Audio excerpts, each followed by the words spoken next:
All right, and welcome to Sportsline Radio. My name is Dave, the MeatMan Scandaliato. I'm coming at you live from Las Vegas, Nevada, the sports gaming capital of the United States of America. And you're listening to this program right here on 910 AM WUBR CBS Sports Radio, Baton Rouge.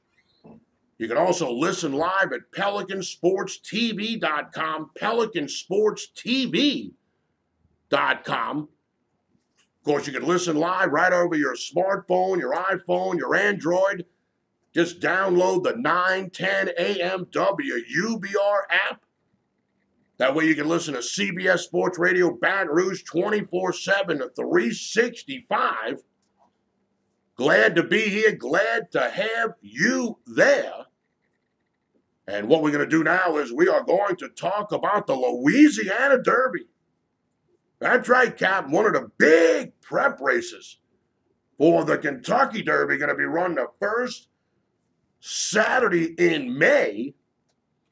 And I tell you what, I've slowly but surely watched the Louisiana Derby kind of come into its own over the last couple of years. And this is by far the best Louisiana Derby that I've seen in a long time. It's a Grade II. I wouldn't be surprised if the Louisiana Derby is upgraded to a Grade I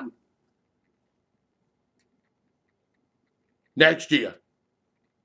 That's how they decide how a graded stakes is rated by past races. So the Louisiana Derby, Grade II, it's not based on the current field. It's based on past fields. And this is the kind of field that might elevate the Louisiana Derby to Grade I status. This is going to be a good race right here. This is going to be a good race right here. Like I said, we got a full field of 10 going at it. We got the winner of the Risen Star Stakes running in the race. We got a horse from Todd Pletcher running in the race. We got another horse by Todd Pletcher running in the race. Steve Asmussen's got a horse running in the race. Keith DeSormo, he's got a horse running in the race. Tom Amos has a horse running in the race, so this is going to be good right here. This is a good one. Dallas Stewart, he's got one. I mean, wow, what a race this is going to be.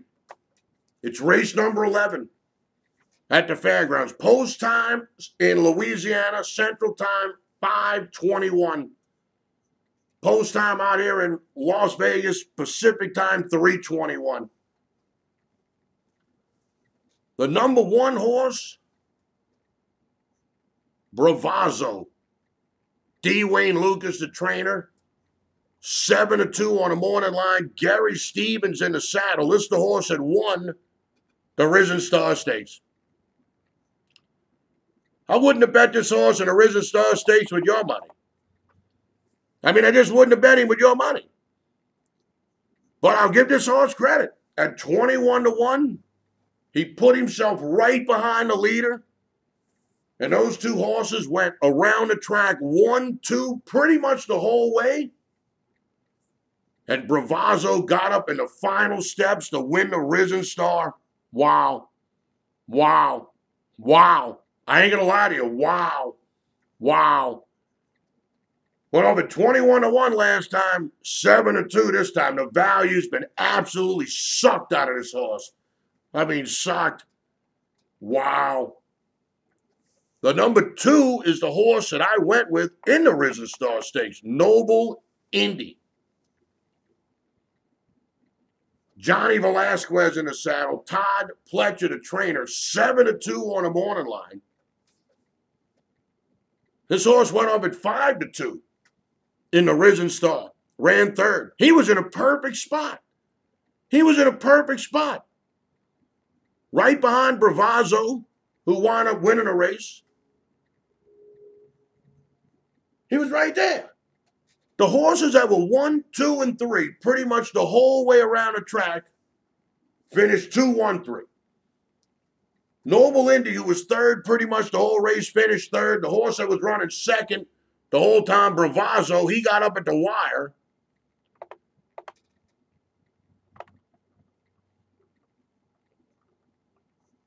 And the horse that finished second, Snapper Sinclair, he led every step of the race except the last step. Every step of the race except the last step. This horse is going to be tough, this Todd Pletcher horse. This horse is going to be tough. The 3 horse is Marmello. 50 to 1 on the morning line. Mikhail Yanikov, the trainer. Jack Giljan, the jockey. 50 to 1 on the morning line. Has raced in 2 races in his career. One on the turf going 5.5 furlongs, another a mile and a 16th. Both maiden special weight races, ran 3rd and 4th. So this horse a maiden right here. You can't bet this horse, but this is a dangerous looking horse because this horse is going to go to the front. This horse loves to get to the front. This horse has a ton of speed, baby. This horse has a lot of speed. Has a lot of speed. And, boy, I tell you, this horse, this is the kind of horse that can spell trouble. For all the horses that like to go to the front, this is what's called cheap speed.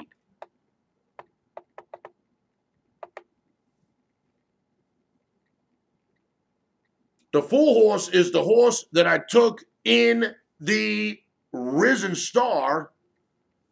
He ran 8th at 21 to 1. I picked the wrong 21 to 1 shot, Cap. The other 21 to 1 shot won the race. And I'm pretty sure that the horse that ran second, the one that was winning the whole race, he went off at like over 40 to 1. MeatMan just picked the wrong horse, Cap. Just give me a minute, though. I'm still intrigued by him. He's only won 1 race in his life. Out at the fairgrounds, he went off at 1 to 20. 1 to 20. He ran in a maiden race to start out. He ran second, and he immediately put him in a grade 1, another grade 1, a grade 1, and a grade 2. Then ran him in a stakes race at the fairgrounds. And this poor horse never really had a chance to break maiden because all he ever did was run against the toughest horses in the world. Then they put him in a state-bred Louisiana maiden special weight race. That's the one he went up at 1 to 20. He won the race by 8 lengths. I came back with him right there the next race. But give me a minute. Oh, man, he didn't give much effort. He only finished 10 lengths from the front. But he finished 8th out of 9th, so that's not good. That's not good. The 5 horse is Retirement Fund.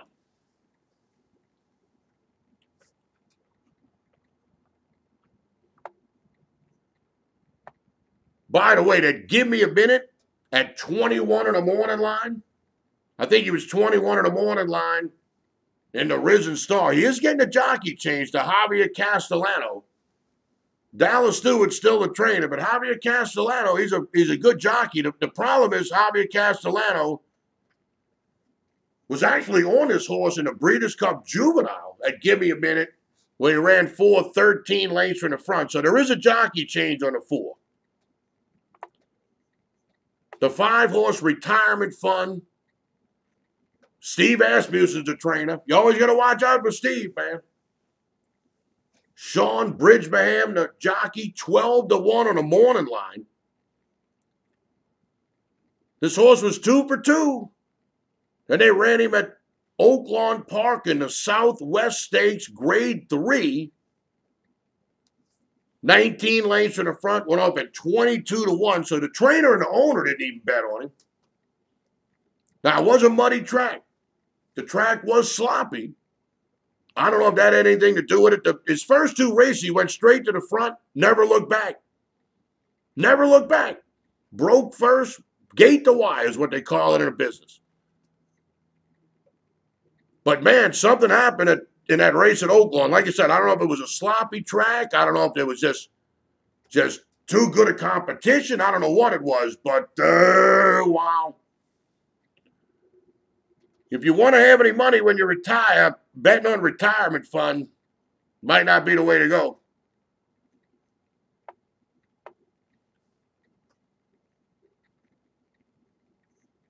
The 6 horse is a Todd Pletcher horse, Joe Bravo, the jockey, because Pletcher's the trainer. HYNDFORD.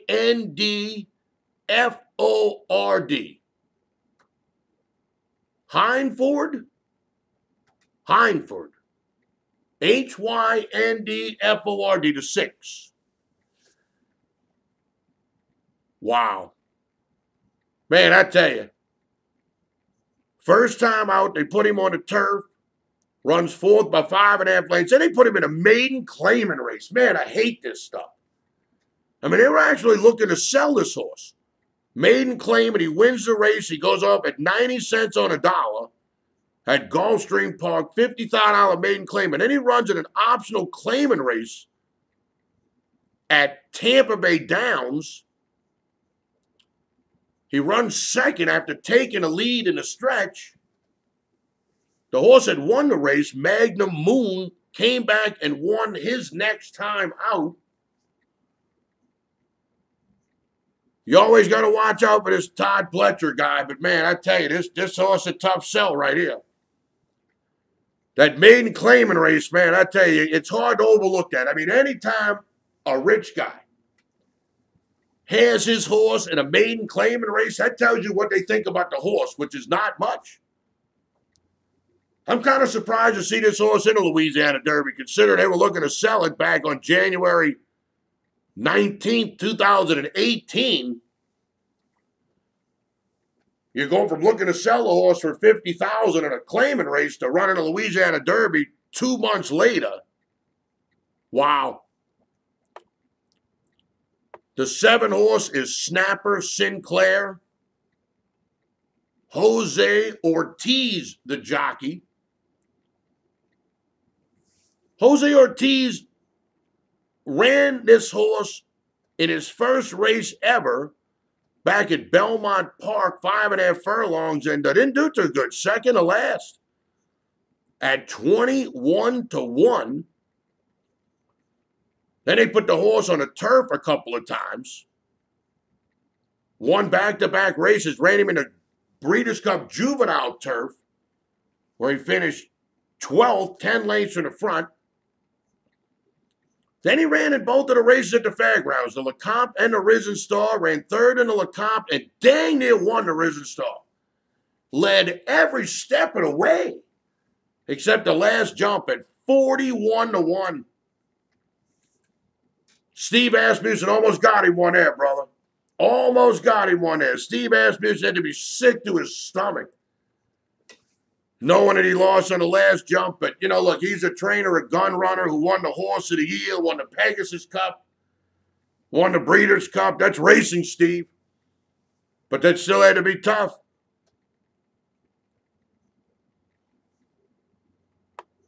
The 8 horse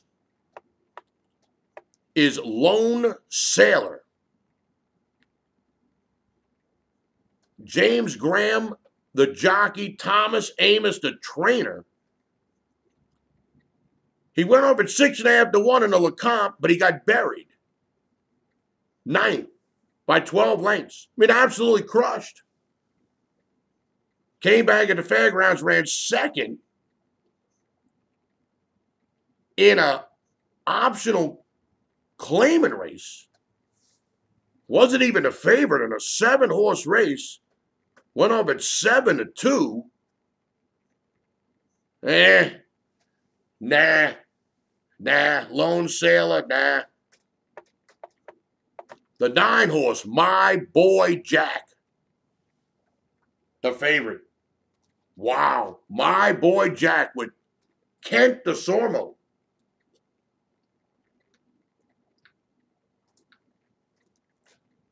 Five to 2 on the morning line. His brother, Keith DeSormo, the trainer. This horse just won the Southwest Stakes over at Oaklawn Park, the Grade III, wins it by 4.5 lengths. Goes off at almost 9-1, 880-1. Wow. I can't believe this horse is the favorite. I don't think this horse ought to be the favorite. I don't think so. He was making a second start off a layoff. And his whole 2-year-old campaign, except for his first race, was all on the turf.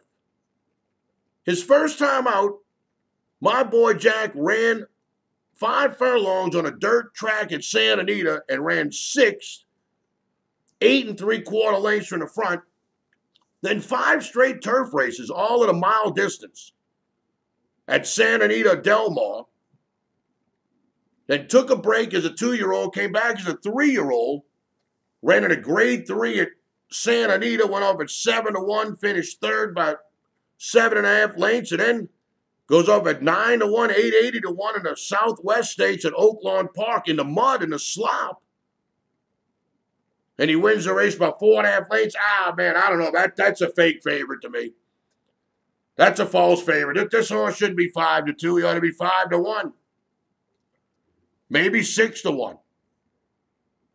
I mean, the only races this horse has ever won is one on a turf and one on a muddy, sloppy track.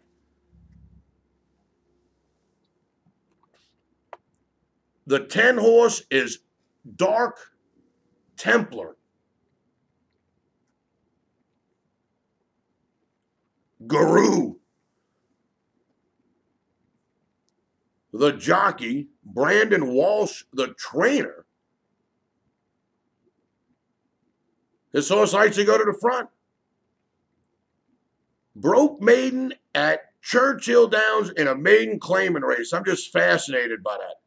6 furlong maiden claiming. You could have bought this horse for $60,000.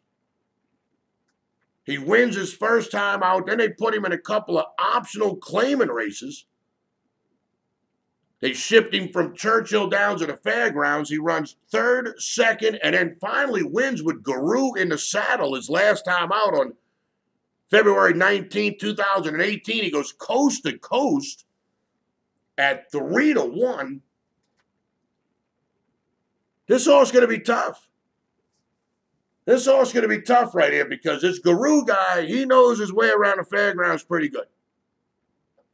This is a tough race right here. This is a tough race. You got the leading jockey for the fairgrounds on the 10. You got the Sormo brothers with the 9, Kent and Keith. On the 8 horse, you got the local guy, Tom Amos. The 7 horse, you got the runner-up in the Risen Star, trained by Steve Asmussen. The 6 horse, trained by Todd Pletcher. The 5 horse, trained by Steve Asmussen. The 4 horse with Javier Castellano, the jockey, and Dallas Stewart, the trainer. The 3 horse, that's pretty much the only combination. I don't know much about this. Mikhail Yenikov and his Jack Gilligan. That's probably the only combination in the whole thing. I don't know. I mean, this Jack Gilligan guy, I guess he's been racing at the fairgrounds this year. 202 mounts, 24 wins, 25 seconds, 25 thirds. But the trainer of the 3, he's raced 23 horse at the fairgrounds this year, 1 win, winning 4% of his races. So you always got to have one stinker in there. That's why he's 50-1. The 2 horse, I mean, you got Johnny Velasquez and Todd Pletcher. That's who won the Kentucky Derby last year. So that's about as dangerous of a combination as you're ever going to get in a horse race. And then, of course, the 1 horse with Gary Stevens in the saddle, D. Wayne Lucas. I mean, what more can you ask for? What more can you ask for other than having Gary Stevens and D. Wayne Lucas? I mean, this is about as good of a Louisiana Derby as I've seen in my 48 years here on planet Earth. I'm going to go back with the same horse that I took in the Risen Star Stakes. This Noble Indy, the 2, with Todd Pletcher. Man, I tell you, I mean, he was right there. He was right there. He broke. He was third. He was a length and a half in the front. Around the first turn, he was a length and a half in the front. Coming around the fourth turn, he was 2 lengths in the front. When he got back to the stretch, he was a length and a half in the front. And he just hung. He hung.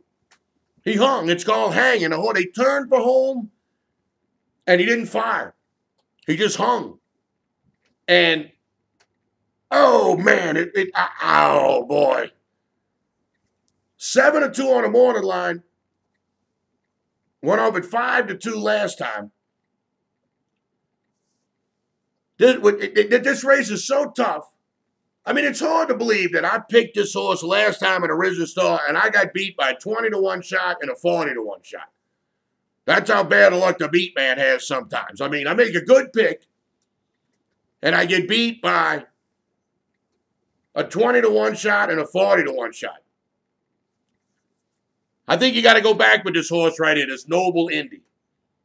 I like the fact you got this cheap speed in the race. You got this cheap speed on the 3. This Marmello with the Jack Gilligan jockey that I really don't know much about, that Mikhail Yanikov trainer. The only chance this horse has of winning a race is if some kind of way he breaks out on front and goes coast to coast. There's only 2 races in his life he broke out on top and actually had the lead at the stretch. One time he spit it up, finished 3rd, a length and 3/4 from the front, and the other time finished 4th, 4.5 lengths from the front. But this horse, the 3, he's going to go out there. He's going to go out there, and he is going to try to burn up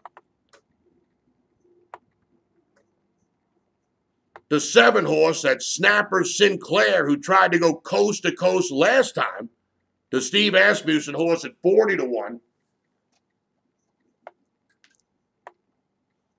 He's also going to try to burn out the 6 horse, the other Todd Pletcher horse who likes to go to the front. I think you got too much early speed in this race to pick somebody who's going to be there in the front.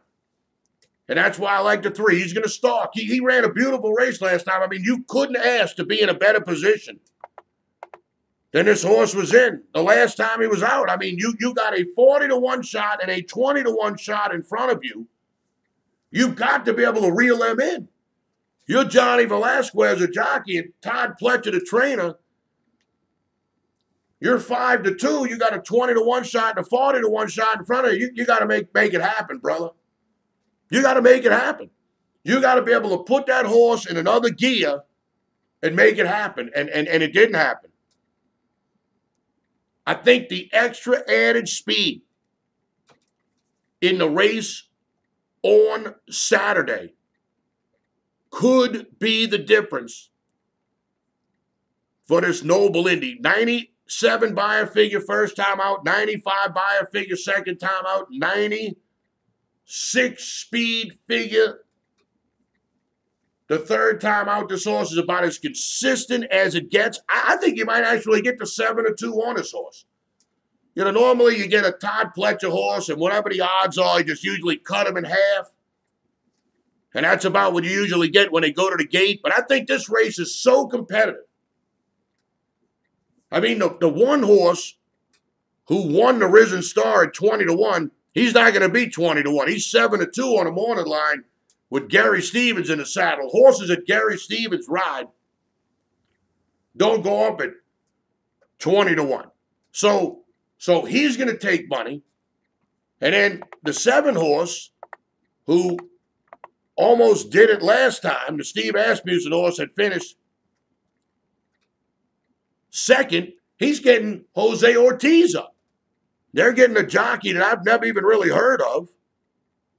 They taking him off. They putting an Ortiz guy on. So all of these horses are going to take money on Saturday. There's no reason to think that the 2 horse this Pletcher horse with Johnny Velasquez in the saddle, who's 7-2 on the morning line. There's no reason to think that we're not going to get our 7-2, if not 4-1.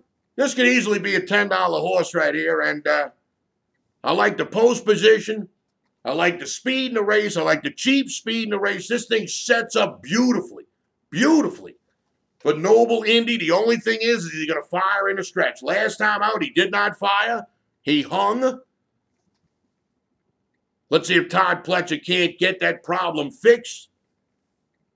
And let's see if Johnny Velasquez can't guide the 2 Noble Indy to the winner's circle on Saturday in the Louisiana Derby. Put me in, coach. I'm ready to play. We'll take Noble Indy, the 2-horse, on Saturday at the fairgrounds. Race number 11, the Louisiana Derby, 11:02. Race 11, horse number 2, 11:02, Noble Indy. 7-2 on the morning line, 10 horse in the race. We're definitely going to go across the board. Win, place, and show. This is right about the borderline for playing a show pool. 10 horse in the race, 7-2 on the morning line. I think the odds are going to go up. If I thought the odds were going to go down, I wouldn't play the show pool. But you get 4-1 on this Noble Indy in a 10 horse field. You probably get $4, $4.60 in a show hole. I'll take Noble Indy even money to finish in the top 3 of the Louisiana Derby just about any day of the week. That's why I will bet the show spot on Saturday, 11:02. The Louisiana Derby at the fairgrounds, race 11, horse number 2, Noble Indy. I'll bet the horse across the board, win, place, and show. All right, that's going to wrap it up for this special edition, the Louisiana Derby edition of Sportsline Radio. I want to thank my man Don back in the studio. Thank you, Don. Have a great weekend. Always want to thank my man TK for getting me the spot here at Pelican Sports Radio. Of course, I always want to thank the owner of Pelican Sports Radio and Pelican Sports TV, my man Alan. Make sure you bet with your head, not over it. Money management is the key to turning a profit, whether betting on sports or horses. My name, as always, Dave, the MeatMan Scandaliato. I'll see you in 167 hours right here on Sportsline.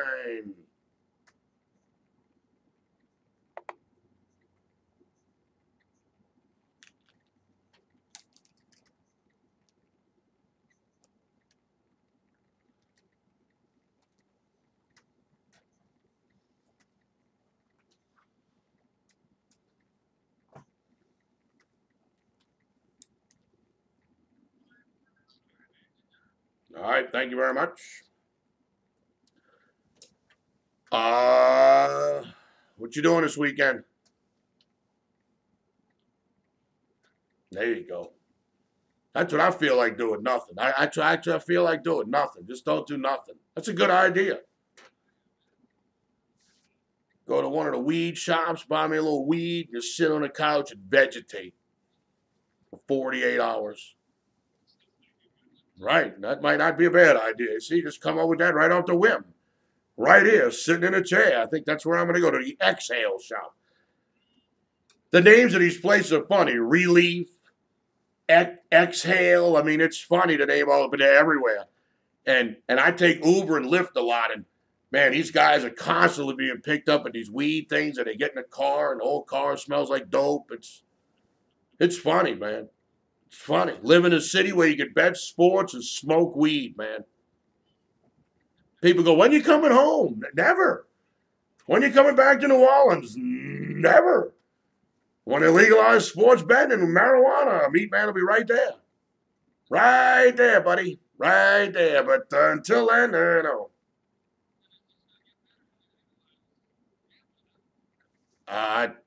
Man, it's any day. I know I sound like a broken record, but believe me, I know what I'm talking about here. How are they going to rule? I can't guarantee that, but they definitely took up the case, because it's Chris Christie versus the Supreme Court. I'm not a big fan of Chris Christie, but he wins this, I might change my opinion of him. You never know. Sadly, my opinion of poor Donald Trump is changing by the day. This John Bolton guy, I'm not a big fan of John Bolton, man. I don't know about all that, but I'm not a big fan of Chris Christie, but if he wins this case, like I said, I might have to change my tune. At least give him a little respect. You know what I mean?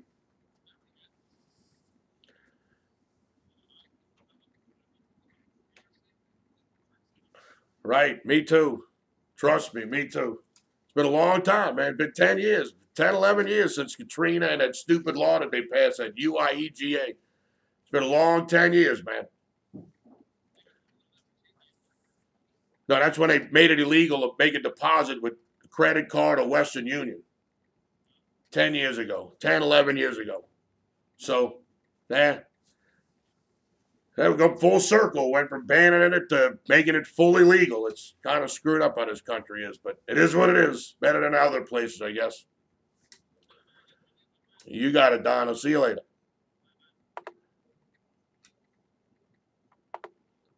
All right, that's going to wrap it up with this special edition of Sportsline Radio, the Louisiana Derby edition of Sportsline Radio. Don't forget, if you want the MeatMan's full card for the Kentucky Derby, give me a call.